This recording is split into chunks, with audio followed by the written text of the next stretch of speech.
Bonjour et bienvenue sur ma chaîne YouTube sur la santé et le bien-être. Et aujourd'hui, nous allons continuer à parler du changement de mode alimentaire. Dans la précédente vidéo, nous avons parlé donc de la première étape à faire avant de changer quoi que ce soit dans notre alimentation.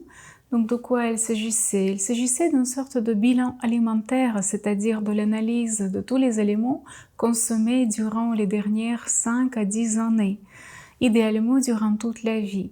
Et aujourd'hui, nous allons donc parler de la deuxième étape, on va dire, oui, pré-étape en quelque sorte. Donc, pareil, avant de changer quoi que ce soit, nous devrions également faire l'analyse du fonctionnement de nos émonctoires. Qu'est-ce que c'est un émonctoire? Juste pour rappeler, un émonctoire, c'est un organe qui élimine les déchets. Donc, nous en avons plusieurs dans notre corps.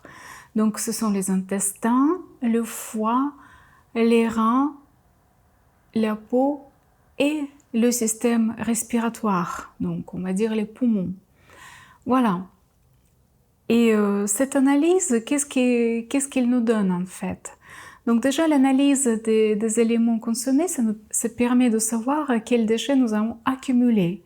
Et justement, l'analyse du fonctionnement des émonctoires va nous permettre de savoir comment l'organisme a pu résister, comment il a pu éliminer ces déchets. Donc, est-ce qu'il fonctionne bien ou pas? Est-ce qu'il élimine bien les déchets? En fait, il existe une règle de santé. Donc, comment comprendre si nous sommes en bonne santé ou pas? Donc, cette règle, elle dit que la bonne santé, ça veut dire que le processus d'élimination, il est beaucoup plus puissant dans notre organisme que le processus d'encrassement. C'est-à-dire qu'on élimine plus vite qu'on encrasse. Donc, dans ce cas-là, on vit bien, notre santé est bonne, tous nos organes fonctionnent bien. Voilà. Donc, mais si malheureusement l'encrassement domine le processus d'encrassement domine par rapport au processus d'élimination, malheureusement, tôt ou tard, des pathologies, des maladies vont s'installer. Parce que le corps n'arrivera plus, à un moment donné, à vivre avec tous ces déchets, tout simplement. Donc, voilà. Et dans cette vidéo, je vais parler justement du fonctionnement des émonctoires, comment comprendre s'il fonctionne bien ou pas, s'il élimine bien ou pas. Et le premier émonctoire dont nous allons parler, c'est les intestins.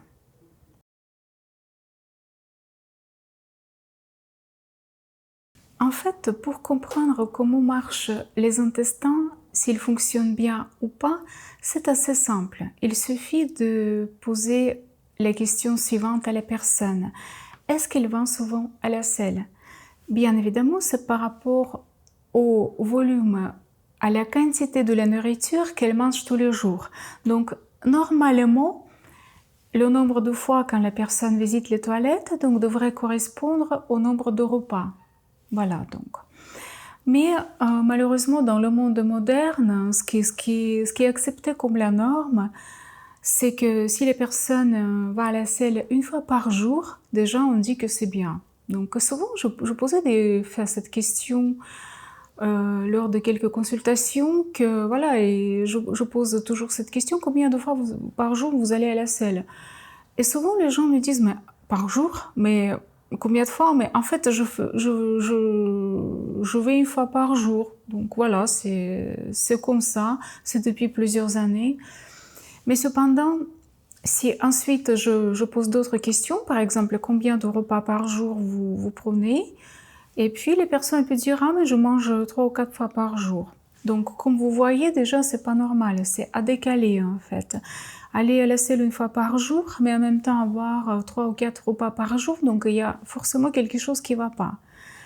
Et du coup, qu'est-ce qui se passe avec le reste de la nourriture? Parce que bien évidemment, on ne peut pas tout éliminer, donc les suites de la digestion, donc tout ce qui reste, on ne peut pas éliminer en seule fois.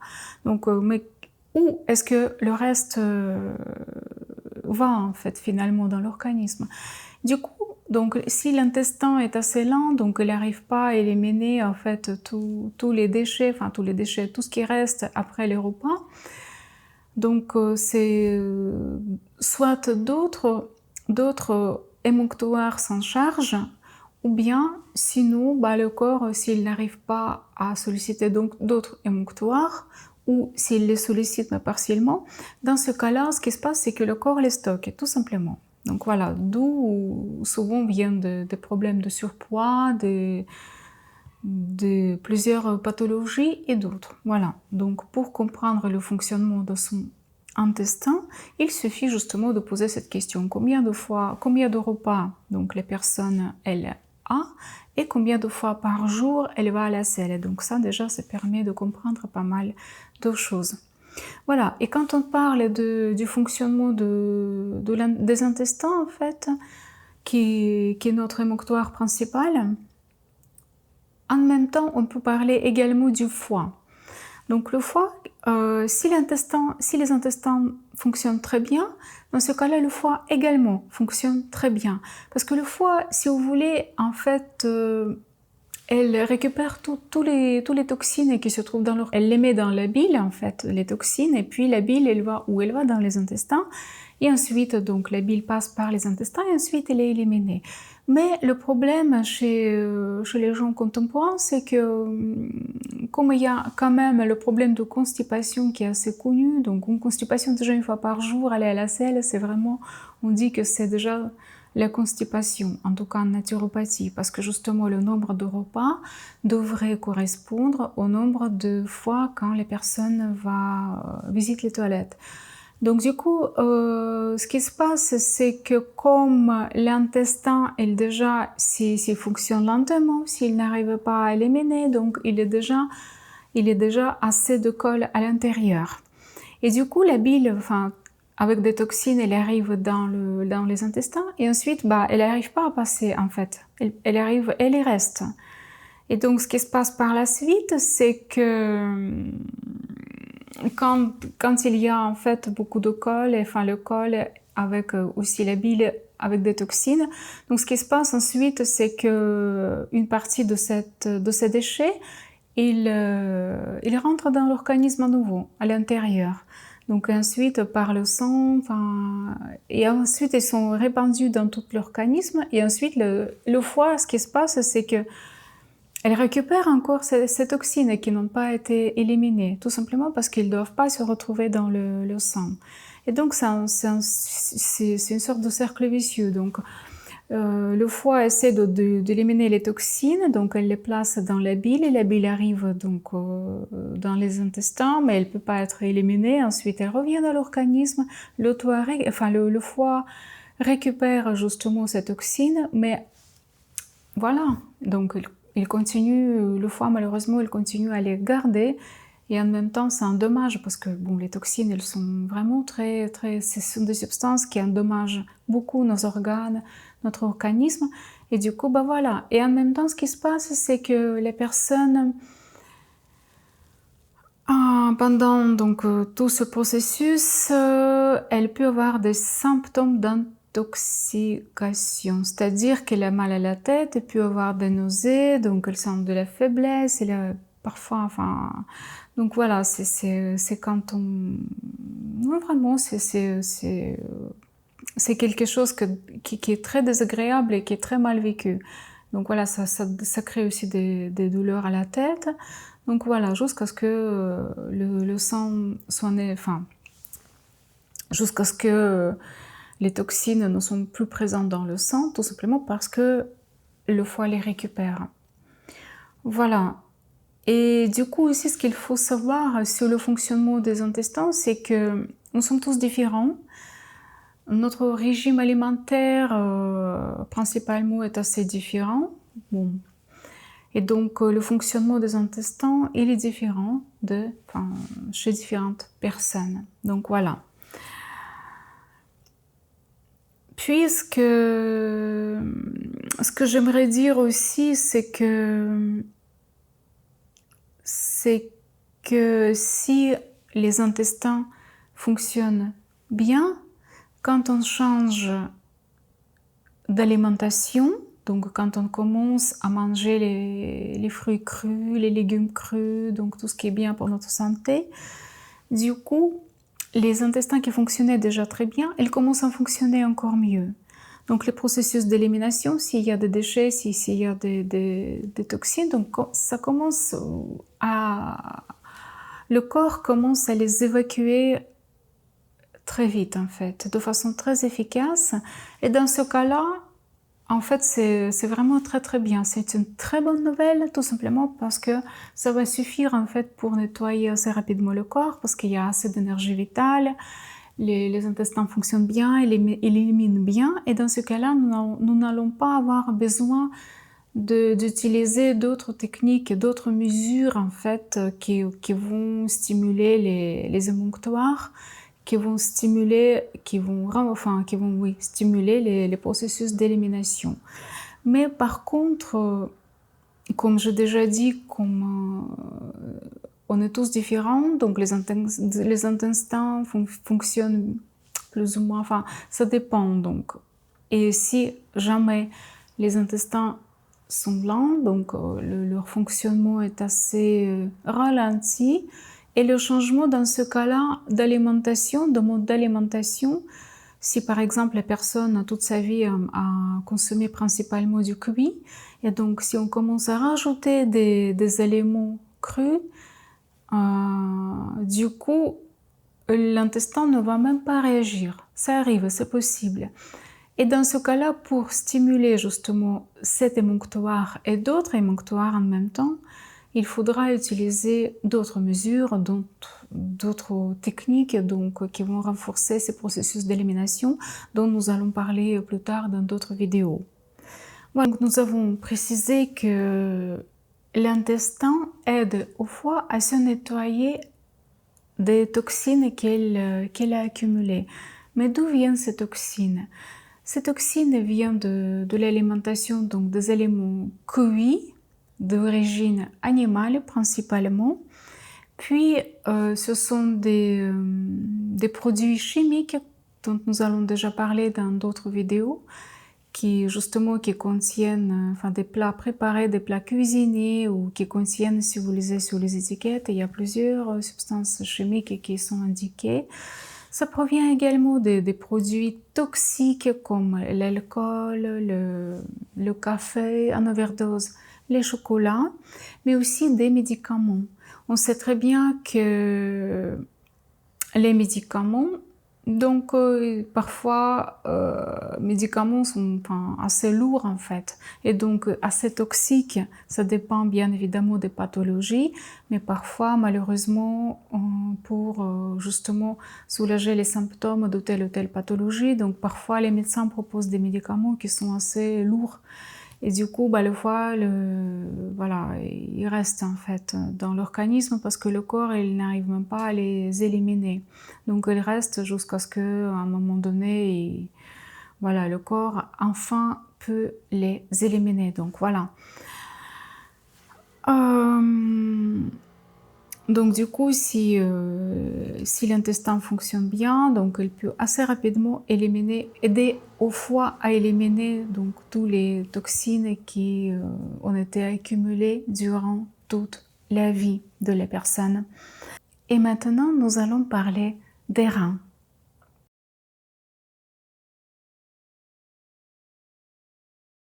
Les reins fonctionnent également comme un émonctoire, et ce qu'ils font, c'est qu'ils éliminent les déchets qui sont hydrosolubles. Ça veut dire solubles dans l'eau. Donc les reins, ils récupèrent une partie des déchets et ensuite ils les placent dans l'eau. Ensuite l'eau se transforme dans l'urine et ensuite donc l'urine est évacuée de l'organisme. Ce qu'il faut savoir sur les reins, c'est qu'on peut comparer leur fonctionnement avec le fonctionnement du cœur. C'est-à-dire que les reins ne se reposent jamais. Donc ils fonctionnent tout le temps avec une vitesse qui reste stable, constante. Donc voilà. Et si par exemple le fonctionnement de l'intestin est différent chez chaque, il y a beaucoup de différences dans le fonctionnement des intestins chez les gens, mais par contre les reins, il y a beaucoup moins de différences et les reins fonctionnent plus ou moins de la même façon chez tout le monde. Donc ce qu'ils font, c'est qu'ils filtrent, ils filtrent le rein, ils filtrent les reins, filtrent le sang, et puis donc ils récupèrent des déchets, et ensuite les déchets sont évacués de notre organisme. Voilà. Et quand on parle donc du fonctionnement des reins, en fait, les questions qu'on devrait poser, c'est combien de liquide les personnes consomment tous les jours. Je parle pas de l'eau en fait, parce que l'eau, oui, c'est une chose, mais le liquide également. Donc, c'est-à-dire, il y a les fruits, il y a des plats où il y a beaucoup de légumes, enfin beaucoup de liquide, par exemple. Il y a des soupes, par exemple, ou bien des salades. Il y a aussi d'autres aliments, d'autres repas qui contiennent pas mal de liquide.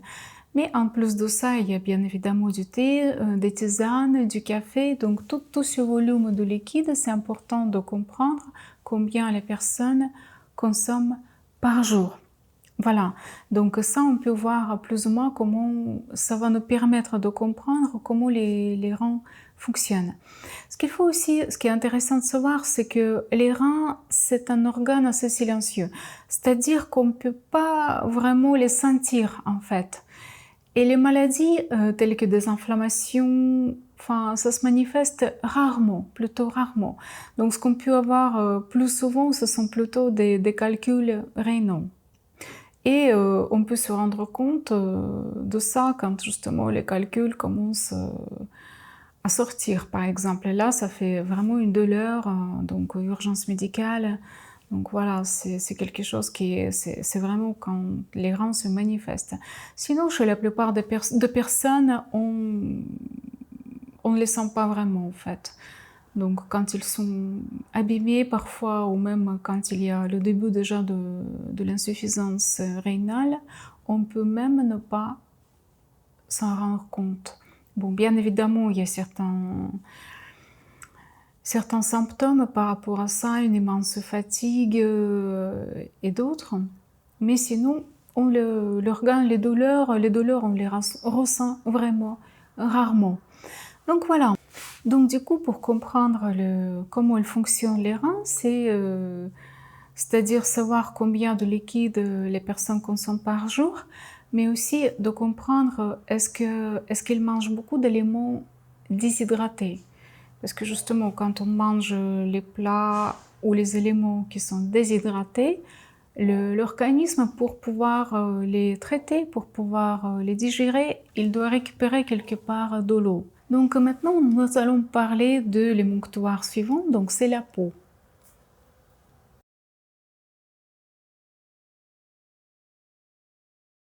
Notre peau, c'est un émonctoire très important. Déjà, quand vous regardez notre corps, les surfaces de la peau, on voit que c'est un organe qui est assez présent. Et en norme, en fait, toutes les surfaces de la peau devraient fonctionner. La peau, qu'est-ce qu'elle élimine? Elle élimine les déchets hydrosolubles et les déchets liposolubles. Donc, grâce à ces glandes sudoripaires et sébacées. Et aussi, ce qui est intéressant de savoir sur la peau, c'est qu'elle peut soulager beaucoup le fonctionnement des reins. Donc, pour comprendre en fait, pour comprendre si la peau fonctionne bien, il suffit juste de savoir si quand vous, par exemple, quand vous faites un mouvement, est-ce que la sueur va apparaître rapidement? Donc ça, c'est très important de comprendre en fait sur la peau. Et la deuxième chose, en fait, est-ce que la peau, elle a des problèmes? Donc quand je parle de problèmes de la peau, c'est-à-dire est-ce qu'il y a parfois des inflammations sur la peau, donc ça se manifeste par exemple comme l'acné, ou bien est-ce qu'il y a des problèmes qui n'ont pas d'origine inflammatoire, comme par exemple eczéma ou des dermatites. Donc voilà. Est-ce qu'il y a des allergies au niveau de la peau? Ça, en fait, quand on voit que la peau, elle a des problèmes, c'est-à-dire qu'elle essaye quand même d'agir en tant qu'un organe, un émonctoire. C'est-à-dire qu'elle essaye quand même d'évacuer les déchets, les toxines. Mais par contre, ce qui se passe, pourquoi elle a des problèmes, c'est que, par exemple, elle essaie de soulager le fonctionnement des reins et des intestins. Donc, elle prend une partie de cette charge sur elle, elle essaie d'éliminer, mais comme parfois les déchets ou bien enfin les déchets donc elles sont toxiques, donc la peau elle s'enflamme, elle s'abîme et donc voilà et les problèmes apparaissent. Ce qu'on devrait dire à ce sujet, c'est que en fait quand la peau commence à éliminer, donc c'est pas beau à voir. Donc souvent les gens ils disent ah, ma peau elle est pas belle, donc voilà. Surtout c'est pas terrible pour les jeunes filles ou pour les femmes en général, parce que voilà. Donc pour les personnes c'est quand même pas très très bien, mais pour l'organisme c'est bien parce que la peau c'est une preuve comme quoi la peau fonctionne. Donc elle essaie quand même d'éliminer des déchets et des toxines. Donc voilà. Et aussi, comme je dit précédemment, la peau, elle peut prendre sur elle une partie une partie du travail des reins. Donc pour soulager justement leur charge. Et comme la peau, elle représente un organe assez volumineux, et s'il fonctionne bien, ça peut vraiment soulager beaucoup le fonctionnement d'autres émonctoires. Mais à seule condition que toute la surface fonctionne, bien évidemment. Parce que les glandes, si vous voulez, les glandes sudoripares et sébacées, elles se trouvent partout, en fait.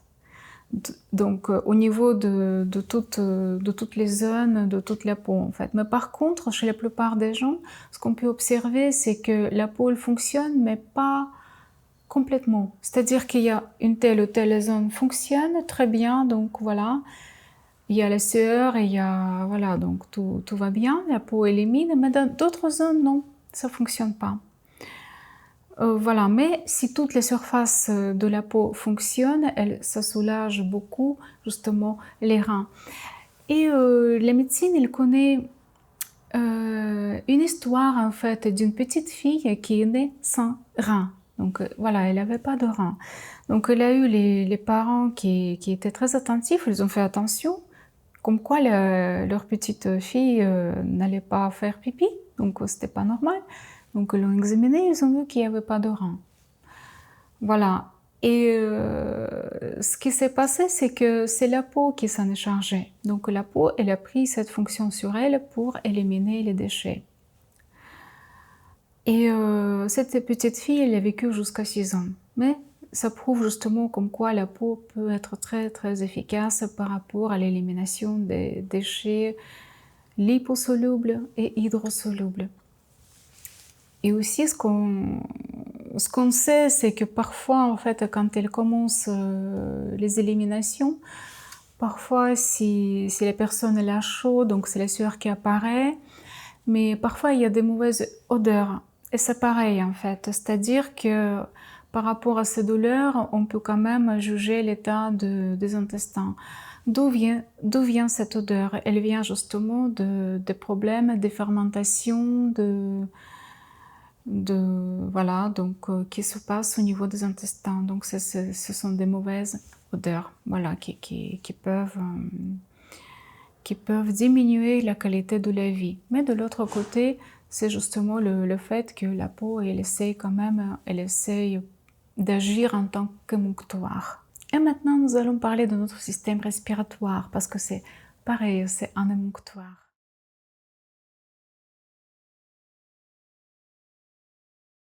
Comment il fonctionne l'élimination par le système respiratoire?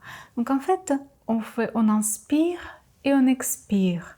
Quand on inspire, donc on récupère les gaz dont notre organisme a besoin, et quand on expire, Donc on élimine les gaz dont nous n'avons pas besoin. Et ça permet également de faire partir des gaz qui sont inutiles. Et souvent, le système respiratoire commence à éliminer d'autres déchets que les gaz. Donc de quoi il peut s'agir? Il peut s'agir de l'alcool. L'alcool principalement est stocké dans les intestins. Mais quand il y en a trop, parfois il peut rentrer à nouveau dans l'organisme et se distribuer plus ou moins partout. Et souvent, il arrive dans notre système respiratoire. Donc, il se dépose, enfin les déchets, donc les déchets colloïdaux se déposent au niveau des poumons, au niveau des bronches. En plus, grande partie, c'est les bronches en fait qui les stockent.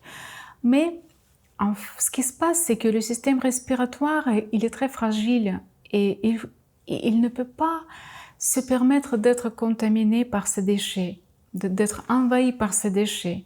Parce que bon, la respiration, c'est un processus vital et donc nos organes doivent bien fonctionner. Et qu'est-ce qui se passe par la suite? Donc le corps, il a besoin d'évacuer tous les déchets qui sont stockés, toute la colle qui est stockée dans le système respiratoire. Et donc pour ça, qu'est-ce qui se passe? Donc quand l'organisme accumule assez d'énergie, il met en place les crises d'élimination qu'on appelle des maladies.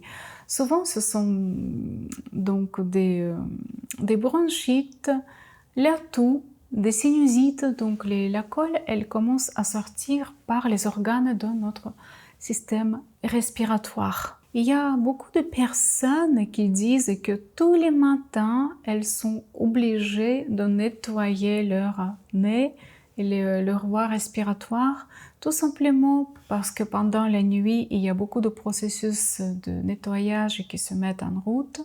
Et quand elles se réveillent le matin, ils ont tellement de colle qu'ils n'arrivent pas à respirer par le nez. Donc dans ce cas-là, elles sont obligées de faire ce nettoyage sans lequel ils ne peuvent pas respirer. Donc voilà. Il y a d'autres personnes, pareil aussi, elles ont ces problèmes de déchets colloïdaux qui sont accumulés dans leur système respiratoire, mais le matin, ils ne peuvent pas les éliminer facilement.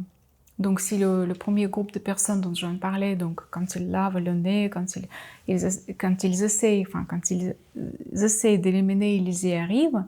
Mais le deuxième groupe de personnes, donc quand ils ont beaucoup de déchets, colloïdaux et tout, mais ils n'arrivent pas, donc les déchets restent. Et dans ce cas-là, ces personnes ne peuvent pas respirer par le nez, et donc tout le temps, toute leur vie, ils respirent par la bouche. Je suis sûre et certaine que vous avez déjà rencontré les gens qui n'arrivent pas à respirer par le nez. Jamais, ils respirent tout le temps par la bouche et leur respiration est assez difficile. Voilà, souvent longtemps même. Donc du coup, voilà. Pareil, ce qui concerne le système respiratoire, quels déchets il élimine? Donc les déchets colloïdaux, les déchets hydrosolubles et les déchets liposolubles. Et maintenant, ce qui est important, c'est de comprendre comment fonctionne le système respiratoire en tant qu'émonctoire. Pour ça, c'est très simple. Il suffit de poser la question à la personne combien de fois par an elle tombe malade. C'est-à-dire combien de fois elle peut avoir des états grippaux, par exemple, des sinusites, des bronchites, la toux, des sinusites, etc. Donc ça justement, ça permet de savoir comment fonctionne son système respiratoire en tant qu'émonctoire. Voilà.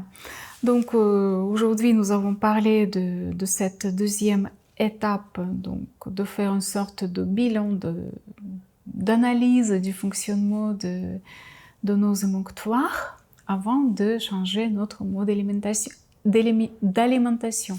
C'est tout simplement, ça permet de nous préparer à quoi il faudra nous attendre. Donc, qu'est-ce qui va se passer quand on va changer notre mode d'alimentation et aller vers l'alimentation vivante, naturelle, qui est prévue pour nous par la nature pour être bien en bonne santé et avoir toujours suffisamment d'énergie et tout simplement avoir le bien-être. Donc nous allons continuer à en parler dans d'autres vidéos de cette série. Sur ce, je vous souhaite une très belle journée, prenez soin de vous et à très bientôt dans mes nouvelles vidéos. Ciao ciao!